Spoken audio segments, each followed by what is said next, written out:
Assalamualaikum warahmatullahi wabarakatuh. Halo semuanya, perkenalkan nama saya Asmaul Husna Triwulanjuli dari Program Studi Ilmu Komunikasi, Fakultas Bisnis Hukum dan Ilmu Sosial Universitas Muhammadiyah Sidoarjo. Kali ini saya akan membahas mengenai teori media dari buku Little John yang berjudul Theories of Human Communication by Little John dalam bab Theory of the Medium, motivasi penggunaan dan konsumsi. Teori media sendiri merupakan serangkaian pernyataan, definisi, atau konsep yang digunakan untuk memahami dan menjelaskan fenomena yang berkaitan dengan media, di mana media sendiri merupakan alat atau saluran komunikasi yang dapat digunakan sebagai perantara antara sumber pesan dan penerima pesan.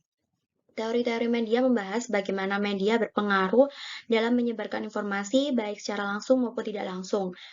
Dalam teori media juga membahas bagaimana media dan saluran dapat mempengaruhi kebutuhan manusia serta bagaimana media dan proses komunikasi dapat mempengaruhi fisik maupun psikologis dari manusia, di mana yang dipengaruhi yaitu persepsi, perasaan, ataupun emosi manusia. Teori media dicetuskan oleh Herbert Mason McLuhan, di mana McLuhan merupakan seorang ilmuwan komunikasi dan kritikus asal Edmonton, Kanada. Ia populer karena konsepnya tentang desa global atau global village, tentang teori media adalah pesan, dan prediksinya mengenai World Wide Web. Berbicara mengenai sejarah teori media sendiri pertama kali dicetuskan oleh Marshall McLuhan, di mana ia berpendapat bahwa manusia membuat semua teknologi di dunia dan teknologi mengubah manusia. Cara berkomunikasi manusia dapat berubah, maka dapat mengubah keberadaan atau kebudayaan manusia itu sendiri. Media bertindak sebagai perpanjangan dari panca indera manusia dalam tiap era. McLuhan membagi sejarah menjadi 4 periode. Yang pertama, periode tribal, periode sastra, periode cetak, dan periode elektronik. Yang pertama, era tribal. Era tribal di mana manusia belum mengenal tulisan atau bisa disebut sebagai zaman budaya lisan. Dan yang kedua, era sastra. Era sastra ini manusia sudah mulai menemukan apa itu tulisan, sudah mulai mengenal apa itu tulisan dan hal-hal yang berkaitan dengan tulisan. Dan yang ketiga, era cetak. Era cetak ini manusia sudah mulai bisa menemukan mesin cetak, bisa menduplikasi tulisan dengan menggunakan mesin cetak tersebut. Dan yang terakhir, era elektronik. Era elektronik merupakan zaman di mana teknologi komunikasi telegraf dan era di mana orang di seluruh dunia dapat terhubung dalam waktu yang bersamaan dengan mudah, dengan cepat, dan dapat terhubung secara langsung meskipun berbeda negara ataupun berbeda lokasi. McLuhan sendiri populer dengan pendapatnya mengenai global village atau desa global, di mana jutaan orang di seluruh bumi dapat terkoneksi dengan mudah dan dengan cepat. Konsep global village yang dicetuskan oleh McLuhan ini berarti tidak akan ada lagi batasan antara belahan dunia timur maupun belahan dunia barat. Jadi, manusia dapat saling terhubung dan terkoneksi satu sama lain. Media menjadi alat untuk membentuk masyarakat di mana peran media untuk menyebarkan pesan dan memberikan informasi kepada audiens atau masyarakat luas. Media seolah mengikat dunia menjadi satu kesatuan yang utuh dan besar dalam satu kesatuan politik, ekonomi, sosial, maupun budaya.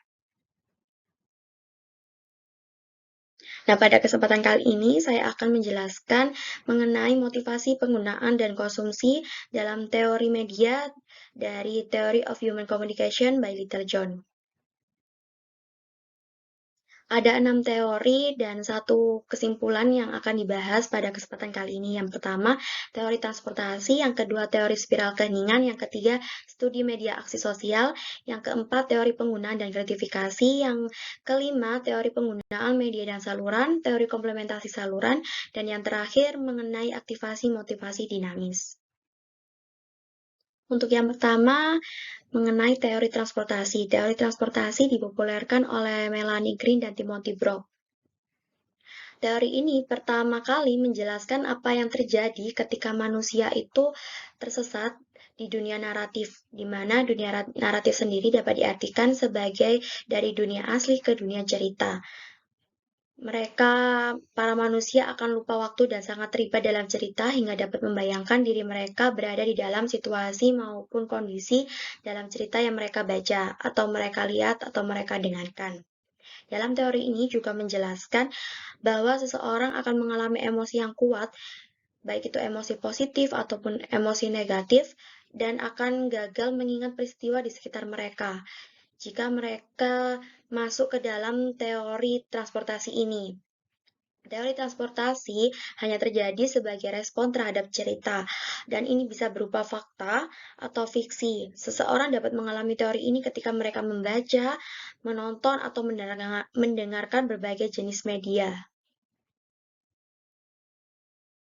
Ada dua faktor yang mempengaruhi teori transportasi. Yang pertama, teori transportasi memiliki plot yang bisa dibayangkan, karakter yang dapat diidentifikasi, dan verisimilitude atau ceritanya hidup atau tidak yang membuat transportasi lebih mungkin. Yang kedua, transportasi akan meningkat tergantung pada keakraban dengan materi, tingkat pendidikan, transportabilitas, seberapa terbuka Anda untuk menerima materi tersebut, dan sejauh mana penerima dapat memperhatikan materi yang disampaikan tersebut.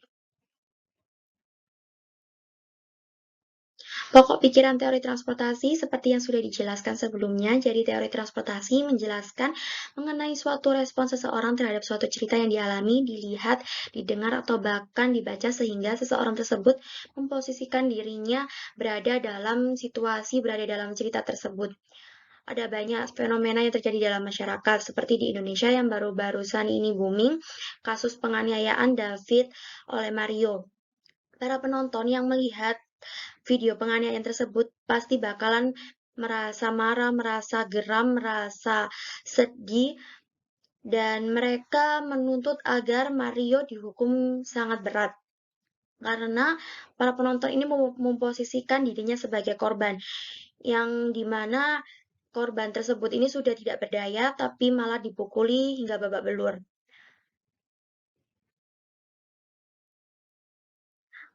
Contoh dari fenomena selanjutnya yaitu contoh dalam kasus pembunuhan Brigadir J. Jadi para penonton ini juga akan merasa geram, merasa marah dan kesal terhadap skenario Ferdy Sambo. Jadi Ferdy Sambo ini merancang skenario yang begitu hebat, menjebak Richard Eliezer, menjebak para bawahannya untuk membunuh Brigadir J, yang bahkan saat ini alasannya itu masih belum jelas. Terus ada lagi contoh dari anak muda penggemar drakor dan K-pop nih. Mereka akan sering membayangkan dapat menikah dengan idolanya, atau anak muda zaman sekarang biasa menyebutnya dengan halu. Jadi, mereka ini akan membayangkan akan menikah dengan idolanya, mereka akan membayangkan berpacaran dengan idolanya, bertemu dengan idolanya secara langsung. Tidak hanya itu, para penggemar dari drakor maupun K-pop ini bahkan mereka dapat menggunakan istilah-istilah dalam Korea, istilah-istilah dalam drama atau dalam lagu yang mereka tonton, mereka terapkan dalam kehidupan sehari-hari seperti saat mereka kaget kayak "Omo" atau saat mereka lagi ingin memperkenalkan diri seperti "Annyeonghaseyo", "Yoroben", dan lain sebagainya. Teori yang kedua merupakan teori spiral keheningan. Teori spiral keheningan dipopulerkan oleh Elisabeth Noel Naumann, seorang ilmuwan politik asal Jerman. Dalam teori spiral keheningan, Elisabeth Noel Naumann berpendapat bahwa manusia cenderung menyimpan opini mereka daripada mengungkapkannya, karena mereka ini merasa takut akan terisolasi atau terintimidasi dari kelompok sosial, sehingga mereka memilih bungkam. Nah, peristiwa tersebut dapat dikatakan sebagai peristiwa dari teori spiral keheningan. Dalam teori spiral keheningan, media berkontribusi dengan cara mempublikasikan pendapat mana yang lazim dan pendapat mana yang tidak. Media juga cenderung pada sisi kelompok mayoritas ketimbang kelompok minoritas. Sehingga efek media terhadap opini publik bersifat tidak selalu jelas. Bahkan terkadang ada beberapa kasus yang terjadi pendapat wartawan berbeda dari pendapat masyarakat umum, sehingga pengabaran media bertentangan dengan pandangan umum. Saat kasus itu terjadi, maka akan muncul opini ganda antara versi media dan versi publik. Jadi, dua versi tersebut akan berbeda. Dari versi media maupun versi publiknya itu akan mengalami perbedaan. Ada 3 asumsi mengenai teori spiral keheningan. Yang pertama, ancaman masyarakat terhadap individu yang mencipang dari pendapat umum dengan isolasi. Jadi, kelompok mayoritas ini akan mengancam kelompok minoritas dengan ancaman isolasi dari masyarakat umum. Dengan demikian, kelompok minoritas akan diliputi rasa ketakutan, rasa kekhawatiran yang mendalam. Yang kedua, asumsi yang kedua mengenai rasa takut akan terisolasi menyebabkan individu setiap saat mencoba menilai iklim opini publik. Jadi mereka akan lebih waspada, lebih berjaga-jaga mengenai opini publik, mengenai opini yang akan disebabkan dari pendapat mereka tersebut. Yang ketiga, perilaku publik dipengaruhi oleh penilaian opini publik. Jadi dapat diartikan atau dapat dijelaskan bahwa pokok pikiran dari teori spiral keheningan merupakan sebuah teori media yang memberikan perhatian lebih pada pandangan mayoritas dan menekan pandangan minoritas. Individu yang opininya berbeda dengan mayoritas masyarakat akan cenderung bungkam atau melakukan silent treatment dan tidak banyak komunikasi karena takut akan isolasi atau takut akan konsekuensi yang akan diterima nantinya. Ada beberapa fenomena yang terjadi dalam masyarakat. Salah satunya seperti fenomena saat seorang politikus ingin mengungkapkan pendapatnya yang berlawanan dengan pandangan mayoritas melalui televisi atau radio. Namun, ia ini enggan melakukan uh, pendapatnya tersebut. Ia enggan untuk mengutarakan pendapatnya tersebut karena ia merasa takut akan dihujat, ia merasa takut pandangannya itu tidak diakui oleh masyarakat dan dianggap aneh oleh masyarakat. Fenomena yang kedua, fenomena yang saat ini juga lagi booming di masyarakat, seperti pandangan masyarakat mengenai LGBT nih. Contohnya saja seperti dengan konsep Miley Cyrus dan pacarnya Lionel. Banyak masyarakat Indonesia ini yang kontra akan hubungan mereka yang dinilai tidak sesuai dengan norma. Sedangkan masyarakat yang pro akan hubungan mereka cenderung diam karena takut akan dikucilkan serta dihujat di masyarakat. Selanjutnya yaitu teori studi media aksi sosial. Teori ini pertama kali dipopulerkan oleh Gerard Kuning dan James Anderson. Mereka menyebut pendekatan berbasis komunikasi sebagai studi media aksi sosial, di mana dalam teori ini audiens terdiri dari banyak komunitas yang sangat berbeda, baik secara nilai, ide, kepentingan yang berbeda-beda, memiliki kepentingan sendiri. Konten media saling terkait dalam komunitas yang sesuai dengan makna yang dikerjakan secara sosial dalam kelompok dan individu lebih dipengaruhi oleh rekan-rekan mereka daripada oleh media. Sedangkan Stanley Fish membuat analisa mengenai cara-cara pembaca memberikan makna pada teks media dengan studi media interpretatif, di mana sebuah komunitas berkembang dengan pola konsumsi bersama yang menghasilkan pemahaman umum tentang konten dari apa yang mereka baca, dengar, atau mereka lihat. Atau dapat dikatakan jika seseorang ingin mengetahui bagaimana televisi memengaruhi pemirsa, orang tersebut harus memahami budaya berbagai komunitas karena hasil konsumsi media bergantung pada komunitas budaya masyarakat tersebut. Selain itu, Thomas Lidov juga menguraikan 3 genre komunitas interpretatif yaitu konten, atau dapat disebut sebagai jenis program dan media lain yang dikonsumsi oleh komunitas itu. Yang kedua, interpretasi atau dapat diartikan sebagai anggota komunitas yang menafsirkan konten program dan media lain dengan cara yang sama. Dan yang terakhir, tentang aksi sosial atau perilaku anggota komunitas terhadap media dan mereka memberikan respon. Responnya terpengaruh atau tidak terpengaruh. Jadi, aksi sosial ini merupakan respon dari interpretasi dan dari konten yang dihasilkan. Dalam teori studi media aksi sosial, setiap orang dapat menjadi anggota dari komunitas interpretif dan kelompok sosial tertentu. Seperti berbagai anggota keluarga dapat menikmati berita televisi, program radio, komedi, dan lain sebagainya. Jadi dapat diartikan bahwa media interpretatif perspektif menjelaskan nilai-nilai dan perilaku berbeda yang mewakili budaya berbeda dalam menggunakan dan mengkonsumsi media. Ada 6 premis mengenai teori studi media aksi sosial. Yang pertama, makna tidak ada di dalam pesan itu sendiri, tetapi dihasilkan oleh proses penafsiran individu, di mana audiens yang akan berbeda menafsirkan atau memahami yang mereka baca dan lihat dengan cara yang berbeda. Yang kedua, makna pesan dan program media tidak ditentukan secara pasif, tetapi diproduksi secara aktif oleh khalayak. Jadi audiens akan benar-benar menilai atau melakukan sesuatu sesuai dengan apa yang mereka lihat dan mereka baca. Yang ketiga, makna media berubah secara konstan ketika individu membuat variasi dari penggunaan media mereka. Seperti program radio yang bicara hiburan, terkadang juga berbicara tentang politik, berbicara serius, berbicara tentang kasus pembunuhan, dan lain sebagainya, tergantung dari situasi dan kondisi yang terjadi saat itu. Untuk premisi yang keempat, makna program atau pesan dapat bervariasi tergantung pada individu. Makna juga merupakan kegiatan komunal, di mana kegiatan komunal ini bersangkutan dengan umum. Jadi kegiatan yang bersangkutan dengan halayak luas. Yang premis yang kelima, tindakan yang menentukan makna kelompok untuk konten media dilakukan dalam interaksi dengan anggota kelompok. Dengan kata lain, bagaimana kita bertindak terhadap media dan makna apa yang muncul dari tindakan tersebut adalah bentuk dari interaksi sosial yang dihasilkan.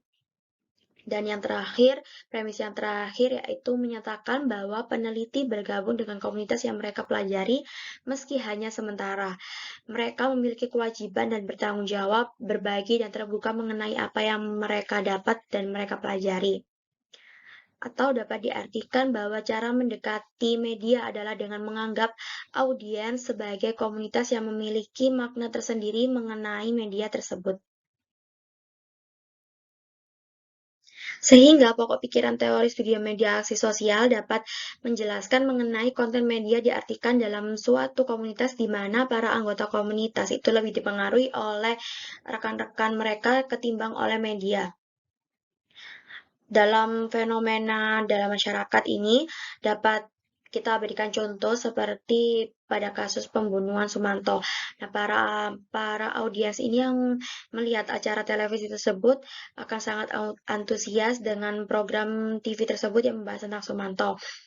Atau bahkan komunitas-komunitas tertentu seperti komunitas dari mahasiswa hukum yang tertarik dengan kasus tersebut akan senantiasa untuk menonton kasus tersebut karena mereka mendapatkan dorongan dari lingkungan mereka, entah itu dari dosen mereka yang disuruh untuk menonton tentang kasus pembunuhan tersebut, atau bahkan dorongan dari teman-teman mereka, karena kasus tersebut juga merupakan salah satu dari mata pelajaran yang akan dipelajari oleh mereka. Selanjutnya ada teori penggunaan dan gratifikasi. Teori ini dicetuskan pertama kali oleh Eli Lukas pada tahun 1959 dan dinyatakan secara lebih formal pada tahun 1970 oleh Katz dan para rekan-rekannya. Teori penggunaan dan gratifikasi menjelaskan bagaimana media dapat mempengaruhi manusia atau dapat diartikan sebagai bagaimana manusia menggunakan media untuk memenuhi kebutuhan mereka. Jadi setelah kebutuhan mereka terpenuhi, mereka akan merasa senang dan merasa happy. Menurut Philip Palmgren, kepuasan yang audiens cari dari media ditentukan oleh sikap mereka terhadap media tersebut. Keyakinan mereka tentang apa yang dapat diberikan media tertentu kepada mereka, serta evaluasi mereka terhadap materi yang muncul. Individu menggunakan konten media secara aktif daripada konsumen pasif. Mereka menggunakan pesan untuk mencapai tujuan mereka sendiri, dan ada dua prinsip dalam teori ini, yaitu khalayak aktif dalam memilih media yang akan dikonsumsi, dan yang kedua, khalayak sadar akan alasan memilih opsi media yang berbeda. Atau sederhananya nih, teori ini tuh berasumsi mengenai apa yang akan dilakukan manusia terhadap media daripada apa yang akan dilakukan media terhadap manusia tersebut. Ada 5 asumsi mengenai teori penggunaan dan gratifikasi. Yang pertama, audiens secara aktif memilih dan menggunakan media yang mereka mau. Yang kedua, khalayak aktif atau inisiatif dari audiens dan diarahkan pada tujuan serta bertanggung jawab untuk memilih media untuk memenuhi kebutuhan mereka sendiri. Serta media dianggap hanya salah satu faktor yang berkontribusi terhadap pemenuhan kebutuhan mereka. Yang ketiga, media bersaing satu sama lain untuk mendapatkan perhatian khalayak umum serta untuk kepuasan dari khalayak tersebut. Yang keempat, elemen sosial dan konseptual membentuk aktivitas audiens. Yang terakhir, efek media dan penggunaan media oleh khalayak saling terkait. Jadi, media hanya berpengaruh pada khalayak tertentu. Pemberian penilaian mengenai konten media hanya dapat dilakukan oleh audiens atau oleh khalayak umum.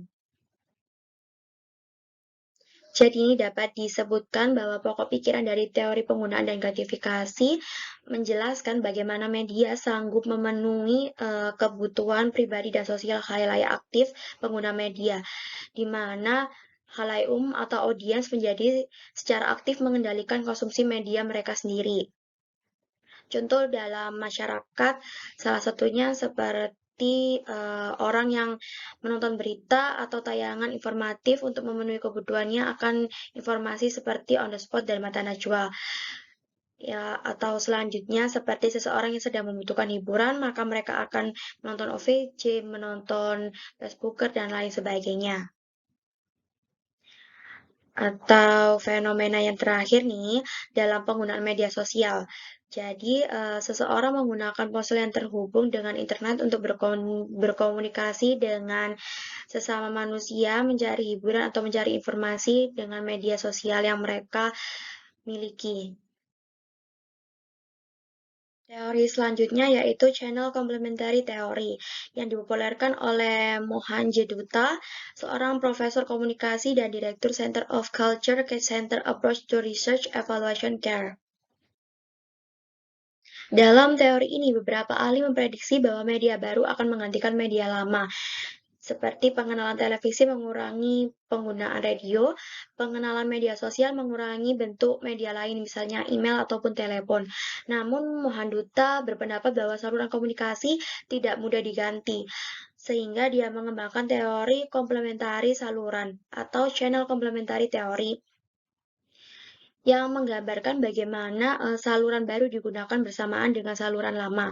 Teori ini didasarkan pada teori pemaparan dan penggunaan selektif serta teori gratifikasi. Secara khusus, orang dapat memilih saluran dan media yang mereka tunjukkan dan mereka memilih berdasarkan gratifikasi atau kepuasan dari diri mereka sendiri. Teori komplementari saluran mengeksplorasi hubungan di antara berbagai saluran. Teori ini juga menyatakan bahwa seseorang menggunakan beberapa saluran komunikasi untuk memuaskan keinginan mereka terhadap saluran tertentu. Dutta Bergman juga berpendapat bahwa pilihan saluran didasarkan pada motivasi atau fungsionalitas media daripada sifatnya. Dia juga mengatakan bahwa seseorang yang memiliki tujuan untuk membangun komunitas tentang hal tertentu, maka dia akan cenderung berkomunikasi di forum online yang terkait dengan pembangunan komunitas tertentu tersebut atau sesuai dengan tujuan yang akan dia capai. Dutta Bergman juga berpendapat bahwa perbedaan individu cenderung menunjukkan saluran mana yang mereka pilih. Jadi, lebih gampangnya mereka lebih prefer menggunakan Instagram atau lebih prefer menggunakan Facebook ataupun WA. Pokok pikiran dari teori komplementari saluran menjelaskan bahwa media baru tidak menggantikan media lama, tetapi orang menggunakan saluran media dan cara saling melengkapi untuk mengatasi motivasi dan kebutuhan mereka, seperti menggunakan beberapa saluran media komunikasi untuk memuaskan atau menunjang keinginan mereka terhadap saluran tertentu. Contoh dalam masyarakat, contoh simpelnya seperti mahasiswa yang memanfaatkan sosial media seperti WhatsApp, TikTok, maupun Instagram untuk mencari referensi tentang tugas mereka. tapi mereka juga menggunakan email untuk mengirim tugas mereka, tugas-tugas tertentu yang mereka nilai itu tugas yang penting karena mereka merasa email memiliki privasi dan keamanan yang lebih private ketimbang media sosial. Jadi mahasiswa ini itu menggunakan saluran media lama dan saluran media baru secara saling melengkapi, bukan malah saling menggantikan. Jadi mereka menggunakan kedua saluran ini secara baik tanpa menggantikan. Jadi salurannya digunakan untuk saling melengkapi satu sama lain, saluran media baru maupun saluran media lama. Untuk yang terakhir, yaitu teori mengenai Dynamic Motivational Activation yang dipopulerkan oleh Zheng Wei. Dynamic Motivational Activation atau singkatnya DMA yang dalam bahasa Indonesianya sebagai aktivasi motivasi dinamis dikembangkan oleh Zheng Wei dan rekan-rekannya untuk memahami bagaimana orang memilih, menanggapi, dan memproses media. Mereka berpendapat bahwa pemilihan dan pemrosesan media adalah proses yang kompleks dan dinamis, di mana pilihan media dipengaruhi oleh exposure atau perhatian selektif. Karena motivasi dan sifat dari berbagai masukan media hingga fitur yang mempengaruhi perhatian dari media tersebut. Mereka juga menganjurkan bahwa pilihan media dan waktu dengan media penting untuk memahami motivasi media. DMA mengacu pada penggunaan media sosial, media hiburan, dan media multitasking media.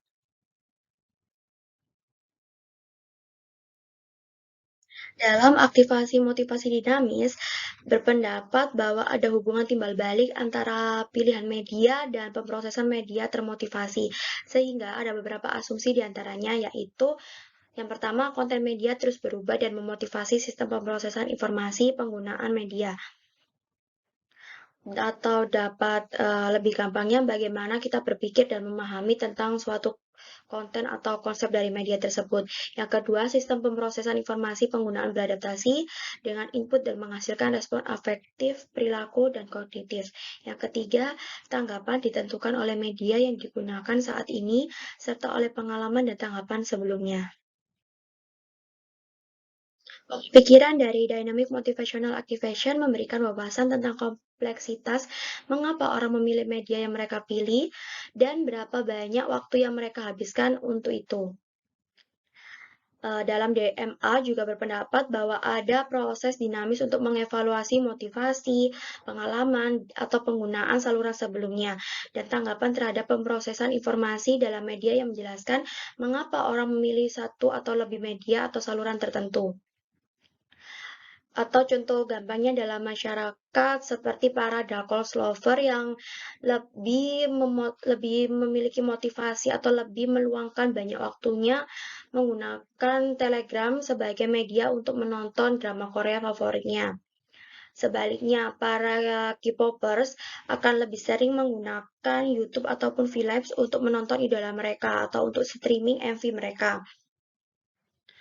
Selain itu, belajar dari pengalaman yang didapat oleh para Dracos lover maupun oleh para K-popers, mereka juga menggunakan sosial media lain seperti Instagram, TikTok, Twitter untuk melihat atau untuk menyimak aktivitas dari idola mereka. Kesimpulan dari presentasi kali ini mengenai teori media dalam buku Theory of Human Communication by Little John yang di dalamnya ada 3 subbab. Yang pertama, bagian pertama membahas media dan produksi, bagian kedua membahas mengenai konten dan efek, dan yang terakhir mengenai motivasi penggunaan dan konsumsi yang sudah dijelaskan sebelumnya, di mana pada bagian terakhir ini mengeksplorasi teori yang mengidentifikasi konsumen media yang aktif menggunakan konten media untuk memenuhi kebutuhan mereka. Ada beberapa teori di bagian ini seperti teori transportasi, spiral keheningan, teori media akses sosial, teori gratifikasi, serta teori penggunaan media dan saluran. Teori-teori tersebut mencatat bahwa bersama dengan konsumen aktif, konten media juga penting. Secara kolektif, teori-teori ini menggambarkan komponen kompleks yang terlibat dalam memahami peran media dalam teori komunikasi. Sekian presentasi dan penjelasan yang dapat saya sampaikan mengenai Theory of the Media dari buku Little John. Kurang lebihnya saya mohon maaf apabila ada salah kata atau salah pengucapan atau salah penjelasan yang saya sampaikan tadi. Saya mohon maaf sebesar-besarnya. Terima kasih atas perhatiannya. Wabillahi taufiq wal hidayah. Wassalamualaikum warahmatullahi wabarakatuh. Assalamualaikum. Dadah.